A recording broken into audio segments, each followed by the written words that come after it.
Oklahoma Gardening is a production of the Oklahoma Cooperative Extension Service as part of the land grant mission of the Division of Agricultural Sciences and Natural Resources at Oklahoma State University, dedicated to improving the quality of life of the citizens of Oklahoma through research-based information. Southwood Landscape and Garden Center, Tulsa's source for great gardens, southwoodgardencenter.com, and the Oklahoma Department of Agriculture, Food, and Forestry, helping to keep Oklahoma green and growing. We are behind the scenes planning for next season. In the meantime, we hope you enjoy some of our favorite shows from this last year. On today's show, we have some great projects that you can build for your garden. Host Casey Hentges creates a decorative planter from concrete pavers. We plant a dish garden with succulents. And we check out a hydroponic system built out of inexpensive materials that you might already have available.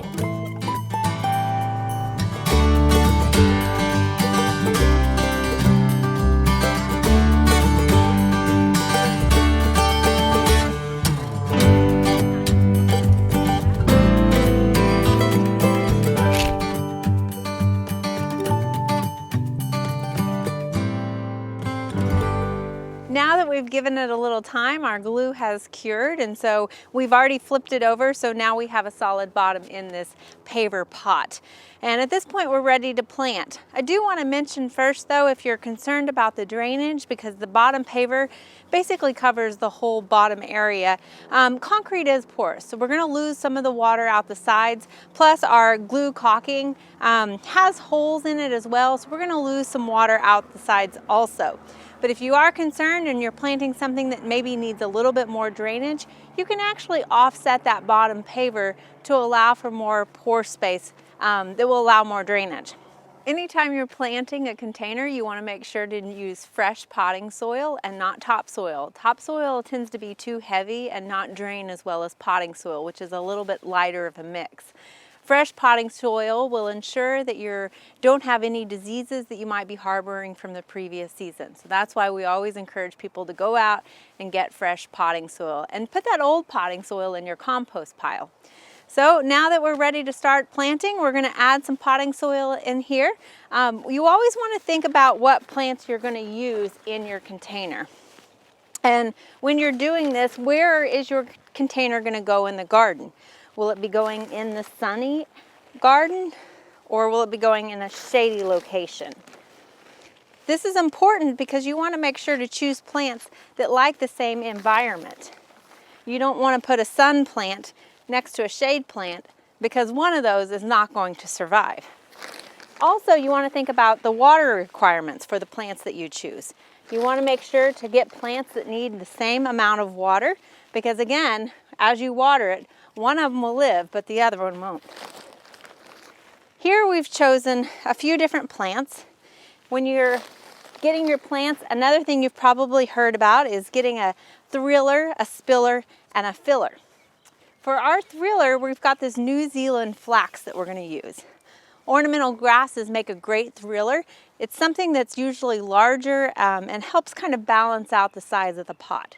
This is something that will go in the middle if you want to be seen by all sides, or it'll go towards the back if you're going to put it against a wall.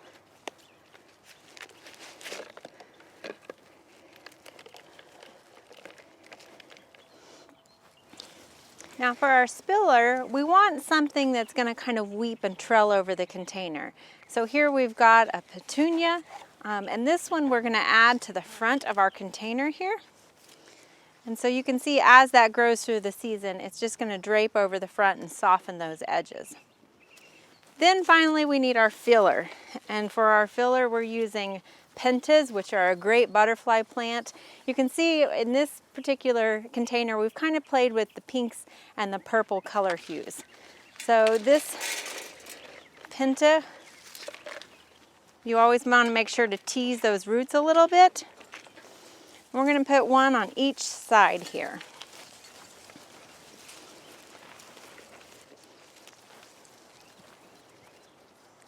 Now these pentas are going to continue to get a little bit taller while this petunia is going to drape over the front of this. This container is really meant to be seen from this front side because we're going to put it against a wall. You can see here it's a great combination of the colors, and it's a nice durable container. Now, one thing also, if you wanted to, you could even use an exterior paint and paint this container if you wanted a different color rather than the typical concrete look. But this is a nice durable container that you can put anywhere in the garden that's for sure not to blow away.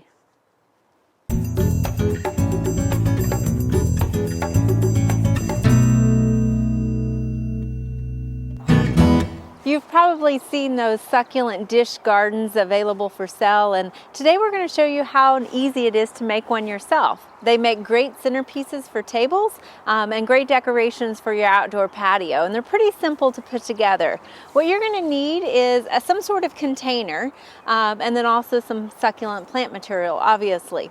Now here we've got one that's a very low profile one, which is nice. Succulents don't need a lot of root space, and so this is very shallow, but also gives you a wide surface area to plant several different succulents in it. The other thing you might want to think about is if you are looking for a centerpiece, you do want it to be a little bit shorter in profile so as to not obstruct your view from those that are sitting around you at the table. If you want to go with something that looks more like a fish bowl, the important thing to keep in mind is to make sure that it has a wide enough mouth that you can get your hand in there to plant the plants, as well as actually putting the plants in there also. Now we have some succulents here that we're going to use, and ours are little plugs. You can see that they're fairly small little plugs, but we've got quite an array of plants to choose from. We've got some hens and chicks, and then also some sedums. Now these are all hardy succulents, and there's something to keep in mind about succulents. Succulents have a kind of a thicker, coarser leaf, and that allows them to be more drought tolerant because they actually hold more moisture inside of the plant. They also have a waxier leaf, and that prevents them from losing as much moisture out of their leaves as some of your other plants. Now don't confuse succulents with cactus because they are different. Now all cactus are succulents, but not all succulents are cactus. Here we have a few other succulents, and these are tropical succulents. So we can plant these together, but we'll need to make sure our tropical ones, we do bring those in the winter time. To start out, we're going to get our container. So we're going to use this fishbowl one here, and we're going to fill it halfway with potting soil. Now you can see the potting soil that we're using is not your traditional potting soil that you might use for bedding plants. This has a lot more aggregate in it. It's very coarse. It's got some sand. It's got some chunks of clay in here, as well as just some grit. It does have our fertilizer already mixed in, and then you can see some vermiculite added in there as well. In addition to some pine bark, and this will help keep the moisture in there, but also allow for plenty of drainage because we don't want that moisture to stay tightly up against the root ball of our new plants. So we're going to fill this up. You of course always want to make sure that you, in whatever container you're doing, you're not using topsoil from the garden. Because it tends to hold way too much moisture in a container, especially for succulents.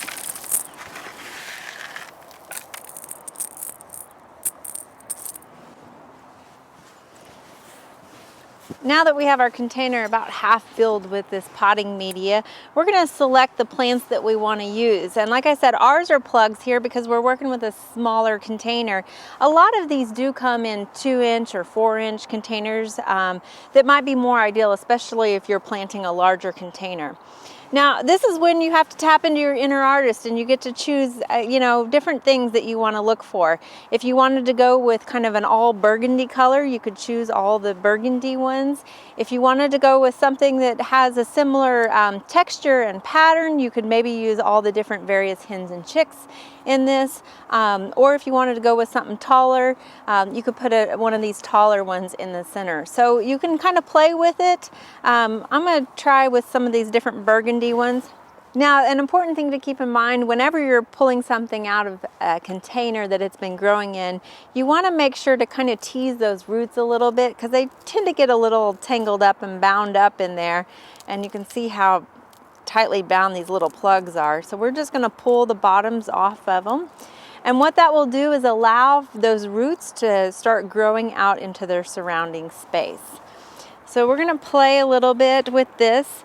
Now, because we're dealing with a more aggregate potting mix, it can be a little difficult to dig a hole for these because the gravel kind of wants to fall back in on itself. So I tend to just set them on the gravel, and then we'll come back in with more soil and plant around it.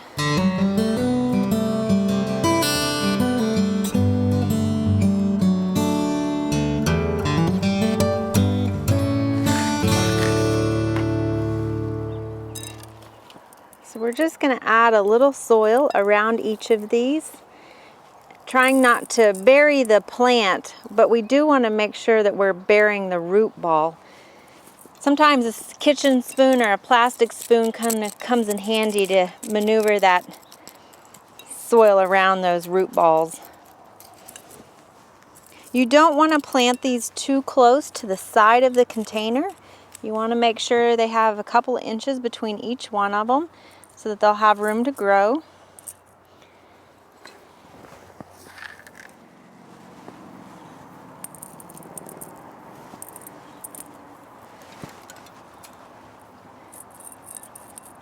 So we're going to tuck those in a little bit with some more soil. You just kind of want to rotate your container to make sure that you can see there's a little bit that's still exposed. You want to make sure to try to get as much of that soil off the leaves as possible. And now that we have it planted, we're just going to water it in. When we water, we want to make sure that we're getting the root ball nice and moist, especially because these are plugs. They're going to be more vulnerable to drying out than a larger pot might have been. Now, it doesn't need a lot of moisture because these are succulents. One of the nice things about a glass container is that you will be able to see how much moisture, and if you're seeing the water line in here, then you've definitely added too much moisture to this. They don't need a lot of moisture. But you will eventually start to see the roots grow through that aggregate, and that'll kind of be interesting to see the root part of a plant that we typically don't get to see. Now, the difference between this succulent glass dish and a traditional terrarium is that a traditional terrarium would have a lid to it, because usually you have ferns and things like that in there, and you want that condensation and that moisture to build up. Like I said, succulents don't necessarily want a lot of moisture on their leaves, and so when we water this, we use a nice stream of water versus a spray bottle that you might think you would use in a terrarium. We want to make sure the water's getting to the roots, not just on top of the plant. Again, because this is glass, it does not have drainage holes. So if you're somebody who's a little bit finicky about watering the correct amount, you might get a container that does have holes to allow for that drainage. And of course, if you're going to put it on your table, you want to make sure to put a saucer underneath it. Here we've used a mix of both hardy and tropical succulents, and they're going to grow just fine all summer long together, but come fall we're going to need to decide what we want to do with this. The hardy succulents, we can actually plant those out in our garden if we wanted to, and they would continue to grow for us in our garden throughout the season. And the tropical one, we're going to need to bring that in. So we could, if we wanted to, just leave it all together and bring the whole thing in the winter time, and the hardy ones would be fine as well, or we could plant them in our garden. The nice thing about planting hardy succulents out in your garden is if you decide to do this project, instead of buying plant material, you can actually just go out into your garden and dig up some of those succulents. It's a great way to feature those garden plants in a unique way. Succulent dish gardens are an easy, fun project. In addition, they make a nice, elegant, last-minute gift for anyone, for any occasion.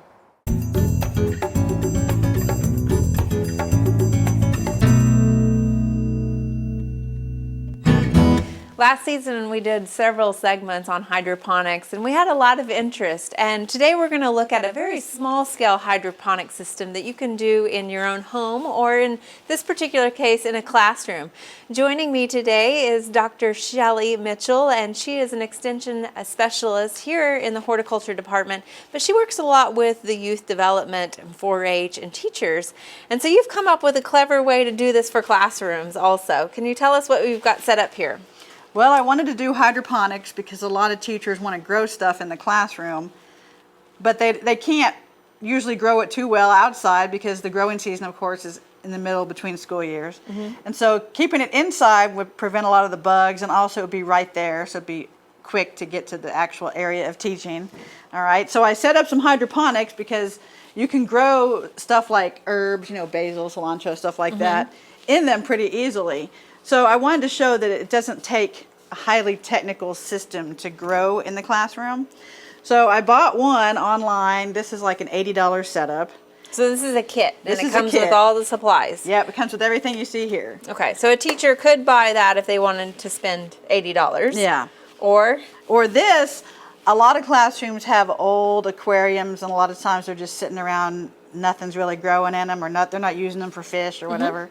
So I took an old aquarium with the old pump, the old air stone, and actually I used some aquarium gravel. I tried different media in here, and so one of the ones I picked was aquarium gravel, because if you have an old aquarium, you probably have aquarium gravel. Right. And so basically this costs nothing.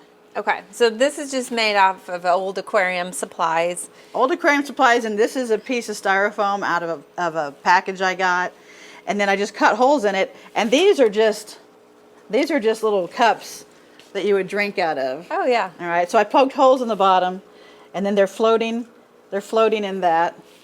And so I tried different media in case, you know, because some people, like if they have animals, they have easy access to like rice holes. I tried some rice holes. If they like to garden, they might have access to perlite, those little white styrofoam looking pellets. So I put some in there, and then I used aquarium gravel, and then I also used coconut core, which is the inside of a coconut, just to see, you know, because some people have reptiles in the classroom, and so they'd have access to that. So I just tried things that I thought people would have access to. Nothing fancy, just stuff they'd have access to. Now the kit is growing in rock wool, which, you know how they make cotton candy from sugar by spinning it? Basically they take rocks, they heat them up, and they spin it, and you get rock wool. Okay. So that's what came in the fancy kit. So really the media is just to hold the plant and anchor it in place and give the roots a space to grow. Exactly. So it seems that your media did just as well as the rock wool did. Okay, so we can use any of those. And now you mentioned the air stones. Obviously plant roots need air. Yep. Yeah, just like if they sit in, if you have a puddle in your backyard, whatever's in it might drown.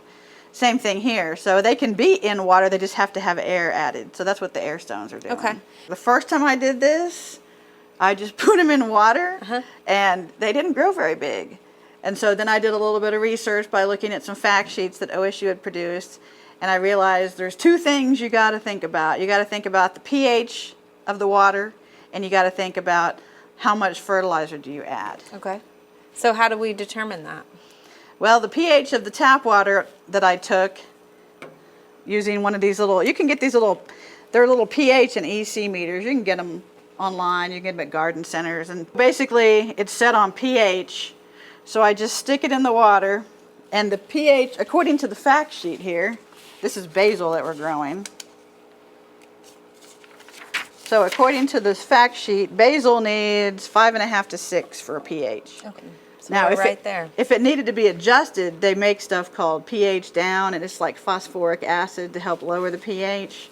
I tried being inexpensive and using lemon juice, and it lasted for a little bit, but it kept coming back up. So I had to actually go with like a pH down, which I think is phosphoric acid, but you can get a whole bunch. A gallon's like $10.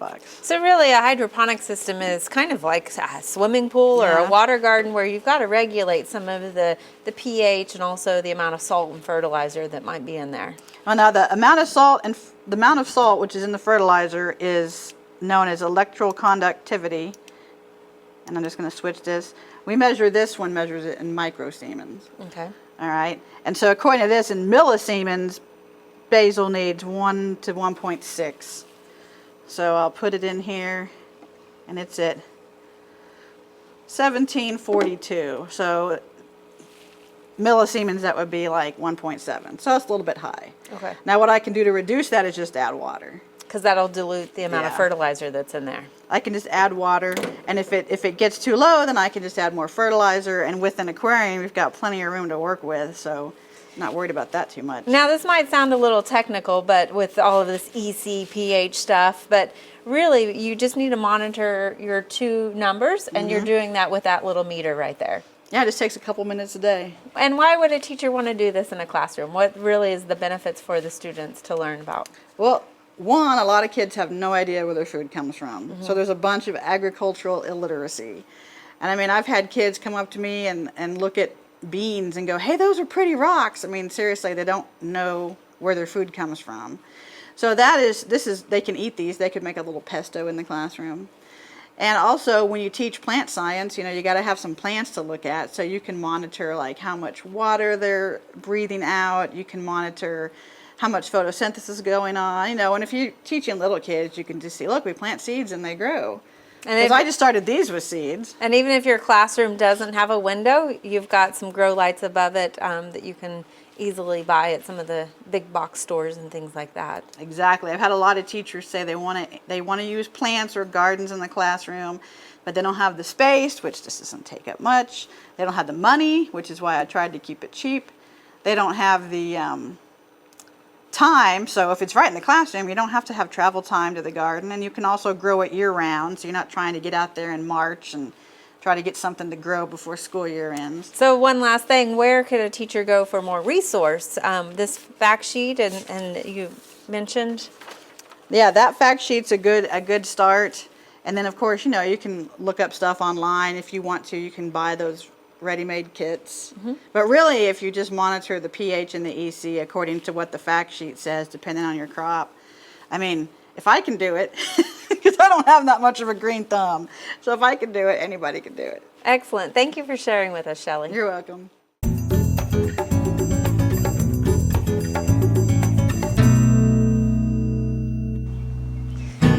Children's gardens have gained in popularity over the years. They're usually a little bit more whimsical and maybe a little smaller in scale, making it more relatable to the children. As a soon-to-be mother myself in August, I love looking at children's gardens to get ideas for ways to incorporate fun activities into my own home garden. We have an activity for you guys today that we want to share with you, and it's one that I actually did as a teenager, and that's how to turn an old log into a new planter. The tree that I turned into a planter as a teenager was just about a 2-foot diameter oak stump that my dad hollowed out with a chainsaw, and then I planted in it. Today we've got a large pecan tree that has recently fallen, and it was naturally hollow on the inside through environmental conditions and stuff. And so we have actually cut it on its side, and it's laying here, and we're going to go ahead and plant it. Now, because we're near the children's garden, we're using succulents, not cactus, just hardy succulents. And this will be a great plant for this log planter because it won't require a lot of water. And also they're very soft, but yet they'll provide a lot of color too. Now, because you can see how thick this tree trunk was, it was a little difficult to drill holes into it, but we do have a few drainage holes, one in the back here, and then also water will just kind of run off the front. Again, succulents don't need a lot of moisture, so we're using a succulent mix that's composed of a lot of aggregate versus something like potting soil. So here you can see we've got some hardy hens and chicks, we've got some portulaca and moss roses, and some other hardy sedums that we're going to get planted in here.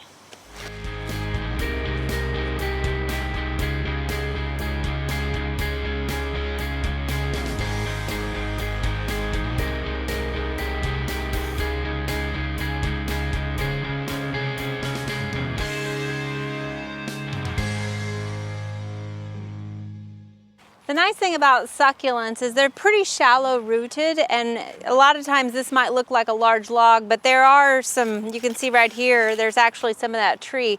So we don't have a lot of planting space necessarily for the roots to grow. So this is actually just a green roof, a sedum tile that we've kind of torn apart and are using it to put in here. So those should work just perfectly for those shallow areas. On some of the deeper areas you can use more annuals. The portulaca works well for that. If you're doing an upright stump, then obviously you have plenty of rooting space for even better annuals and not just necessarily succulents. But this is a great activity to do with recycling old trees. Just because it's done growing doesn't mean it's done in your garden.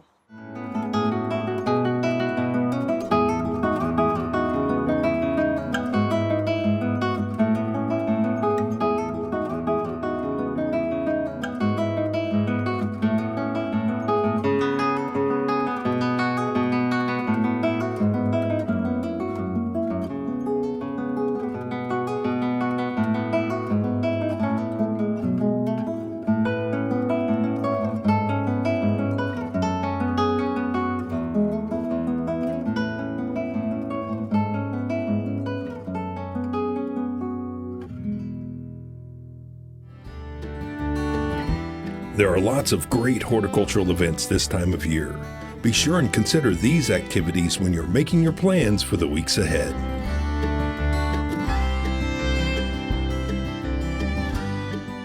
Next week on the Best of Oklahoma Gardening, we have great plants to consider putting into your landscape this spring. And Casey has tips on finding the right spot and how to calculate how many plants you'll need.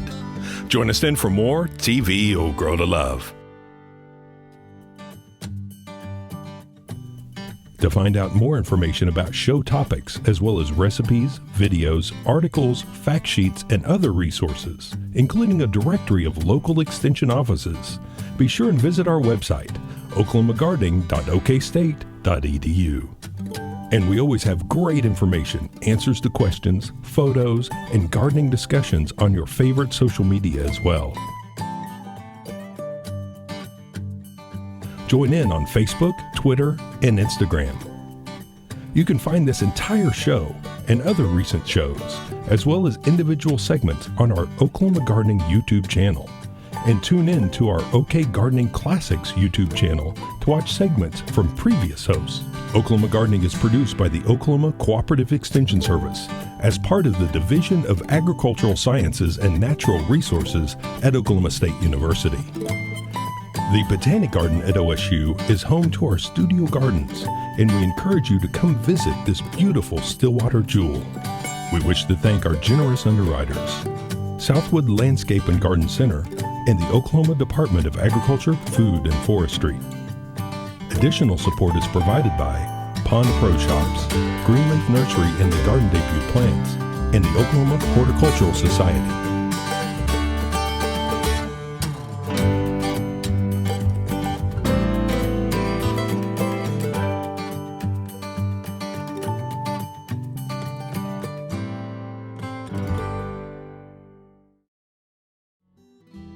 We hope you enjoyed this video. It's part of our Oklahoma Gardening YouTube channel. You can also find even more videos on our OK Gardening Classics YouTube channel. And join us on social media for great gardening tips, photos, and discussion.